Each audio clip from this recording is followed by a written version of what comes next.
بسم اللہ الرحمن الرحیم، السلام علیکم۔ آپ یہ ویڈیو دیکھیے اور اس کے بعد اندازہ لگائیے کہ کیوں کہا جا رہا ہے کہ خوف کے بت توڑ دیے گئے ہیں۔ کس طرح لوگ نکلے ہیں، راولپنڈی میں نکلے ہیں، اڈیالہ جیل کی طرف نکلے ہیں۔ بہت بڑی ریلی نکالی ہے عوام نے، لوگوں نے، کارکنوں نے، تحریک انصاف کے کارکنوں نے۔ اب اس میں جس طرح سے نعرے لگ رہے ہیں، جتنا جوش و خروش نظر آ رہا ہے، یہ حیران کن ہے۔ کس طرح سے کریک ڈاؤن ہو رہا ہے، لوگوں کو پکڑا جا رہا ہے، مگر اس کے باوجود لوگ خوفزدہ نہیں ہو رہے۔ لوگ نکلے ہیں، بڑی تعداد میں نکلے ہیں۔ حکومت کے لیے بہت بڑا سرپرائز کہ لوگ نکل رہے ہیں۔ اس میں ایک بات یہ بھی ہے کہ جو گرینڈ الائنس بن رہا ہے، جو بن چکا ہے اپوزیشن کا، جب عید کے بعد یہ سب اکٹھے نکلیں گے تو پھر کیا منظر ہوگا۔ اور کریک ڈاؤن بھی ہو رہا ہے، لوگوں کو جس طرح سے اٹھایا جا رہا ہے، ان کے خلاف کیسز بنائے جا رہے ہیں، اس کے خلاف یہ لوگ نکلے ہیں اور انہوں نے نعرے لگائے ہیں۔ اس بارے میں اب کہا یہ جا رہا ہے کہ یہ صدر انصاف یوتھ ونگ شمالی پنجاب راجہ شہباز بھٹی ہے، ان کی قیادت میں یوتھ ونگ کی نوجوانوں نے اڈیالہ روڈ پر اڈیالہ جیل کی جانب عمران خان کی رہائی اور جبری گمشدگیوں کے خلاف احتجاجی ریلی نکالی۔ اور پی ٹی آئی کے بڑے بڑے لیڈرز خوفزدہ رہتے ہیں، مگر عمران خان کے ان جانساروں نے واقعی خوف کے بت توڑ دیے ہیں۔ یہ آپ ویڈیو دیکھیے اور اس سے اندازہ لگائیے کہ کتنی بڑی تعداد میں لوگ نکلے ہیں اور کس طرح سے نعرے لگا رہے ہیں، رہا کرو، رہا کرو، عمران کو رہا کرو۔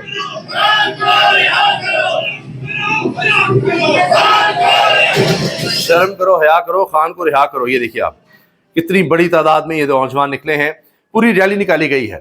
تو اسی سے آپ اندازہ لگائیے کہ کیا ماحول بن رہا ہے پورے ملک میں اور کس طرف چیزیں جا رہی ہیں۔ ابھی رمضان مبارک ہے، اس میں آپ دیکھیے کہ لوگ نکلے ہیں، روزے کی حالت میں لوگ باہر نکلے ہیں۔ اور ایک طرح سے تو آپ دیکھیے غیر اعلانیہ بین ہی ہے تحریک انصاف، کسی جگہ بھی نہ عدالت میں نہ کسی ادارے کی طرف سے کوئی انصاف مل سکتا ہے، کچھ نہیں ہو سکتا۔ تو پھر بھی لوگ نکل رہے ہیں، یعنی ان کو پکڑا بھی جا رہا ہے، ان کے سوشل میڈیا ایکٹیوسٹ کو بھی اٹھایا جا رہا ہے، مقدمے بھی بن رہے ہیں، ان کے رہنماؤں کو بھی کہا جاتا ہے جی آؤ 16 بندے ایک دفعہ ہی پیش ہو جاؤ، یہ ہو رہا ہے وہ ہو رہا ہے، ہر طرح سے ہر طرح کا گھیراؤ ہے۔ مگر آپ یہ دیکھیں ماحول کیا انہوں نے بنا دیا ہے۔ اور ریلی کس طرف نکالی ہے؟ اڈیالہ جیل کی طرف۔ اب اگر یہی ہو جائے خیبر پختونخوا سے، بلوچستان سے، سندھ سے، پنجاب سے، یہ تو آپ راولپنڈی میں ریلی دیکھ رہے ہیں، پورے ملک سے اگر ریلیاں نکلتی ہیں، اسی طرح قافلے نکلتے ہیں، اور اس دفعہ ڈی چوک کی بجائے اڈیالہ جیل کی کال دے دی جاتی ہے، تو پھر حالات کیا ہوں گے، پھر لوگ کس طرح نکلیں گے۔ تو اس سے نظر آ رہا ہے کہ لوگ دب نہیں رہے، لوگ خوفزدہ نہیں ہو رہے، بلکہ نکل رہے ہیں، بڑی تعداد میں نکل رہے ہیں۔ پتہ ہے کہ کریک ڈاؤن ہو سکتا ہے، گھروں کو توڑا جا سکتا ہے، گھروں پر چھاپے مارے جا سکتے ہیں، عورتوں کو بچوں کو ہراساں کیا جا سکتا ہے، مگر لوگ نہیں ڈر رہے، نہیں خوفزدہ ہو رہے۔ تو یہ ہوتا ہے کہ جب آپ ظلم کرتے چلے جاتے ہیں یا اس طرح کی حرکتیں کرتے ہیں تو پھر اس کا ایک پہلو یہ بھی نکلتا ہے کہ لوگ پہلے ظاہر خوفزدہ ہوں گے، ڈریں گے، لیکن پھر آہستہ آہستہ وہ ڈر اتر جاتا ہے کہ اچھا کیا کر لیں گے۔ لوگ اتنے تنگ آ گئے ہیں اس حکومت سے، موجودہ نظام سے، کیونکہ یہ کسی سطح پر ڈیلیور نہیں کر رہے۔ یہ حال ہو گیا ہے کہ اب را کے ایجنٹ پاکستان میں گھس کر کارروائیاں کر رہے ہیں، ایک کے بعد ایک شخص کو ٹارگٹ کر رہے ہیں۔ یہ اعزاز سید صاحب نے، سینئر صحافی ہیں، جیو جنگ گروپ سے وابستہ، انہوں نے خبر دی ہے۔ پاکستان's top investigative journalist Aizaz Syed claimed as per his sources Hafiz Saeed is under threat now as he survived assassination attempts before۔ Hafiz Saeed جماعت الدعوہ لشکر طیبہ کے رہنما کہے جاتے ہیں، ان کو تھریٹ ہے، ان کی جان کو خطرہ ہے، کیونکہ ان کے قریب ترین ساتھی وہ مارے جا رہے ہیں چن چن کر، ایک کے بعد ایک، ایک کے بعد ایک۔ اچھا اب this time killing to Abu Qatl in Jhelum is believed as Indian intelligence agency RAW led series of target killings in Pakistan as per his sources۔ یہ انہوں نے ویڈیو بھی اس پر بنائی ہے، یہ دیکھیے آپ، اور اس میں بتا رہے ہیں ٹاپ شاپ کا ہوسٹ ہوں، رپورٹر ہوں جیو نیوز کے لیے۔ کل شام سے بہت زیادہ خبریں گردش کر رہی ہیں سوشل میڈیا کے اوپر کہ حافظ سعید کو ٹارگٹ کر دیا گیا ہے، قتل کر دیا گیا ہے۔ حقیقت یہ نہیں ہے کہ حافظ سعید کو قتل کیا گیا ہے یا ٹارگٹ کیا گیا ہے، لیکن حقیقت یہ ہے کہ حافظ سعید خطرے میں ہے۔ حافظ سعید کے اوپر ماضی میں ایک اٹیک بھی ہو چکا ہوا ہے جس کے بارے میں ہم سب جانتے ہیں، لیکن اس دفعہ یہ سوشل میڈیا پر بات اس لیے آئی کہ ابو قتال ایک فارمر لشکر طیبہ اور جماعت الدعوہ کے ایک کمانڈر ہے، سامر سے تعلق رکھتے ہیں سندھ سے، لیکن رہ رہے تھے کافی عرصہ سے وہ کوٹلی کے اندر، کوٹلی میں لانچنگ کمانڈر کے طور پہ جانے جاتے تھے، بڑے ایکٹیو رہے اس زمانے میں بھارت کے مقبوضہ کشمیر میں، بھارتی مقبوضہ کشمیر میں اسی زمانے میں یہ جا کر فائٹ بھی جہاد بھی کر کے آئے ہیں، اور آج کل مقبوضہ کشمیر جا کے وہاں پر جہاد بھی کر چکے ہیں۔ یہ ایسی شخصیت ہے، ان کو ٹارگٹ کر کے آزاد کشمیر سے لاہور جانا تھا، تو یہ دینا کے علاقے میں ہے جیل منگا روڈ، اس کے اوپر آئے تو نامعلوم افراد نے موٹر سائیکل پر انہیں فائر کر کے یہ جاں بحق ہو گئے۔ نامعلوم افراد کو کچھ لوگوں کو پکڑا بھی گیا، لیکن ایکچوئل جو کلرز ہیں ابھی تک نہیں پکڑے گئے، مقدمہ درج نہیں ہوا۔ لیکن یہ بڑی اہم بات ہے کہ یہ کلنگز چن چن کے لوگوں کو مارا جا رہا ہے، ان لوگوں کو مارا جا رہا ہے جن کا خاص بیک گراؤنڈ ہے۔ ان کے ساتھ پابندہ سے یہ کیا حالات ہو گئے۔ اب پھر کوئٹہ میں ایک اور مذہبی شخصیت کو مار دیا گیا ہے، شہید کر دیا گیا ہے، قتل کر دیا گیا ہے۔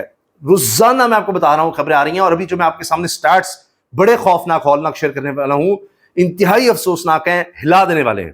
اس میں بات ہوئی ہے, وہ کہتے ہیں کہ یہ را کی کاروائی ہے. آئی بی کے فارورڈ چیف احسان غنی سے بھی میری بات ہوئی ہے, وہ بھی کہتے ہیں کہ را کی کاروائی ہے. یہ ٹارگٹ کلنگ کیوں ہو رہی ہے, اس کی بیک گراؤنڈ کیا ہے, جو اپ کمنگ ایپیسوڈ ہوگی ٹاک شو کی اس میں ہم آپ کو بتائیں گے. لیکن اہم بات یہ ہے کہ ضیاء الرحمان لانچنگ کمانڈر تھے, ندیم ان کو جانا جاتا تھا, ان کو قتل کیا گیا, اور اس قتل کی وجہ سے کہا جا رہا ہے کہ حافظ سعید کو قتل کر دیا گیا. حافظ سعید کو قتل نہیں کیا گیا, حافظ سعید خطرے میں ضرور ہے, وہ گھر پہ سویرن کی ان کی گھر کو بھی تبدیل کیا جا رہا ہے. کل تک کی جو اپ کمنگ ٹاک شو کی ایپیسوڈ ہے وہ ضرور حافظ سعید کو اتنا تھریٹ ہے کہ ان کے جو لوکیشن ہے اس کو بھی بدلا جا رہا ہے, کیونکہ ان کے ارد گرد کے ساتھیوں کو تو چن چن کے مارا جا رہا ہے.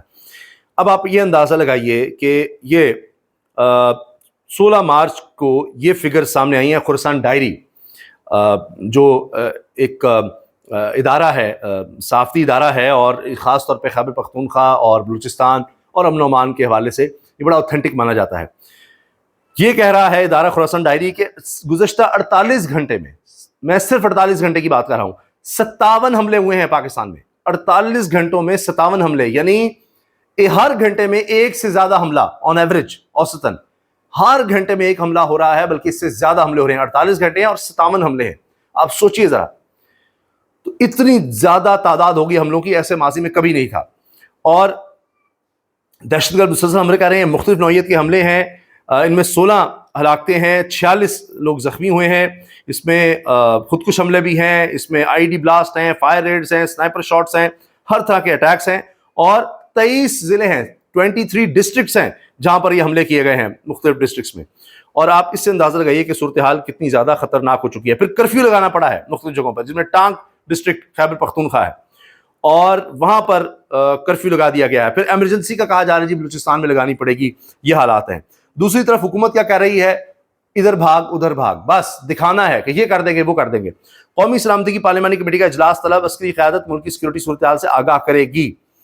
بلوچستان اور خیبر پختونخوا میں دہشت گردی کے بڑھتے واقعات پر وفاقی حکومت کا قومی پالیسی بنانے کا فیصلہ. یہ کون سی قومی پالیسی بنائیں گے؟ وفاقی حکومت کی قومی پالیسی صرف ایک ہے, اپنا بچاؤ, اپنا مال بچاؤ, اپنی سیاست بچاؤ, اور مخالفین کو دیوار میں چنوا دو, ان کے خلاف ایکشن لو. یہ ہے قومی پالیسی.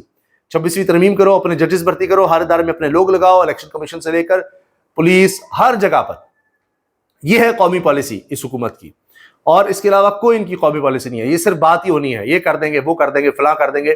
پچھلے 3 سال میں انہوں نے کیا کیا ہے وہ آپ سامنے رکھ لیں, تو یہ صورتحال ہے. ابھی بھی یہ ہوگا کہ اچھا کس طرح سے ہم نے یہ مزید کریک ڈاؤن ان کے خلاف کس طرح کریں گے. بیانات آ جائیں گے, ہم یہ کر رہے ہیں وہ کر رہے ہیں فلاں کر رہے ہیں. اس میں ایک لارجر آپریشن کی بات ہو سکتی ہے, ایک بھرپور آپریشن کیا جائے گا, ہم اس طرح بڑھیں گے. لیکن قومی اتفاق رائے پیدا کیے بغیر کیسے ہوگا؟ قومی اتفاق رائے آپ خاک پیدا کریں گے, آپ کہہ رہے ہیں جی یہ تو دہشت گرد ہیں, یہ تحریک انصاف والے, ان کو پکڑو, ان کو نہیں چھوڑنا. پھر فضل الرحمان صاحب اس وقت کہاں کھڑے ہیں, اختر مینگل کہاں کھڑے ہیں. بہت سے تجزیہ کار تو یہ کہہ رہے ہیں کہ مہارنگ بلوچ ہوں یا پی ٹی ایم ہو, پشتون تحفظ موومنٹ کے دیگر جو رہنما ہیں وہ, ان کو منظور پشتین وغیرہ, ان کو شامل کے بغیر آپ کیسے کریں گے؟ ان کو بھی شامل کرنا چاہیے, ان سے بھی رائے لینی چاہیے. لیکن اس حکومت کو اس سے کوئی فرق نہیں پڑتا. ان کو اپنا اقتدار عزیز ہے, اور ان کو پتہ ہے کہ اگر وہ صحیح معنوں میں مشاورت کریں گے, صحیح معنوں میں حل کی طرف جائیں گے, تو حل فری اینڈ فیئر الیکشن ہے, عوامی نمائندے ہیں, ان کو آپ کو آگے کرنا ہوگا, اور اس میں ان کا اقتدار چلا جاتا ہے. تو یہ اقتدار کی ہوس میں کبھی بھی حل کی طرف نہیں جائیں گے. آپ میری بات نوٹ کر لیجئے, اقتدار جب تک ان کے پاس رہے گا, یہ اقتدار پر قابض جس طرح سے رہیں گے, یہ اس حل کی طرف جا ہی نہیں سکتے. ان کی مجبوری ہے, کیونکہ حل تو ہے ان کے اقتدار جانے میں, اور یہ اقتدار کو جانے نہیں دے سکتے. ان کے پاس کیا رہے گا؟ تو اس لیے یہ کوئی حل نہیں پیش کریں گے. اسی طرح سے آپ دیکھیں گے کہ بس یہ کر دیا, وہ اجازت دے دی, یہ کر دو وہ کر دو. قومی اتفاق رائے ضروری ہے, جو یہ نہیں پیدا کر سکیں گے. ہو ہی نہیں سکتا, کیونکہ ان کا مقصد ہی کریک ڈاؤن ہے.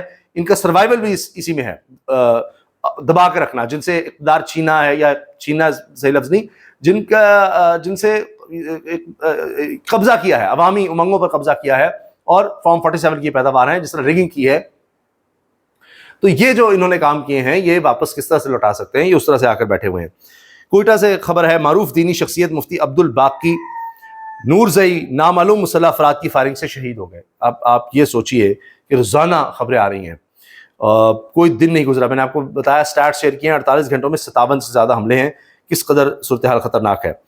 اور ایئرپورٹ کے قریب نامعلوم مسلح افراد نے معروف دینی شخصیت مفتی عبد الباقی نورزئی کو فائرنگ کر کے شہید کر دیا. مسلح افراد نے ان کے گھر کے سامنے فائرنگ کا نشانہ بنایا, اور موقع سے فرار ہونے میں کامیاب رہے. پولیس کی ٹیمیں جائے وقوع پر پہنچ گئیں. مفتی عبد الباقی نورزئی کے جسد خاکی کو ضروری کارروائی کے لیے اسپتال منتقل کیا گیا, اور ملزمان کی تلاش کے لیے تحقیقات کا آغاز کر دیا گیا ہے۔ CCTV کیمروں کی مدد سے فوٹیج حاصل کی جا رہی ہے۔ پھر یہ خبر ہے کہ پاکستان نے افغان مہاجرین کو ملک بدری مؤخر کرنے کی طالبان کی درخواست مسترد کر دی۔ 31 مارچ کی ڈیڈ لائن ہے۔ 8 لاکھ مزید لوگ ہیں جن کا کہا جا رہا ہے کہ ان کو بھی اب واپس بھیجا جائے۔ پہلے 2023 سے اب تک کہہ رہا ہے 8 لاکھ لوگوں کو بھیجا گیا ہے، کل 30 لاکھ افغانی پاکستان میں ہیں۔ اب یہاں بھی ایک بہت بڑا مسئلہ ہے۔ صوبائی حکومت خیبر پختونخوا کی، جہاں زیادہ تر افغانی وہاں پر ہیں، وہ یہ کہہ رہے ہیں کہ ان کو نیشنلٹی دے دیں، مسئلہ حل نہیں ہوگا ان کو اس طرح زبردستی ملک بدر کرنے سے، یا اتنے سالوں سے دہائیوں سے رہ رہے ہیں، ان کو نیشنلٹی دے دیں۔ جو کرمنل ریکارڈ رکھتے ہیں ان کی بات الگ ہے، جن کا کوئی کرمنل ریکارڈ نہیں ہے، پرامن شہری ہیں، وہ یہاں پر اتنے دہائیوں سے رہ رہے ہیں، شادیاں ہو گئیں، بچے ہو گئے، رشتہ داریاں ہو گئیں، ان کو رہنے دیں۔ وفاقی حکومت کا بالکل ایک اور موقف ہے، وہ کہہ رہے ہیں جی ان ساروں کو نکالنا ہے۔ اب یہاں بھی آپ دیکھیے کہ صورتحال خطرناک ہوگی، دو حکومتیں وہ آمنے سامنے نظر آئیں گی تو کیا حالات بنیں گے۔ طالبان کہہ رہے ہیں، افغان طالبان کے جی ان کو رہنے دیا جائے، لیکن پاکستانی حکومت کہہ رہی ہے کہ نہیں، درخواست مسترد ہے، اب یہ سارے واپس جائیں گے، کیونکہ پاکستان میں جو دہشت گردی ہے اس میں کئی افغانی سامنے آتے ہیں۔ اسلام آباد ہائی کورٹ کے قائم مقام چیف جسٹس سرفراز ڈوگر نے سپرنٹنڈنٹ اڈیالہ جیل کی استدعا منظور کرتے ہوئے عمران خان سے ملاقاتوں کے 20 سے زائد کیسز یکجا کر کے لارجر بینچ بنانے کی ہدایت کر دی۔ یہ ہو رہا ہے، یہ ہے قومی پالیسی، یہ ہے حکومت کا فوکس۔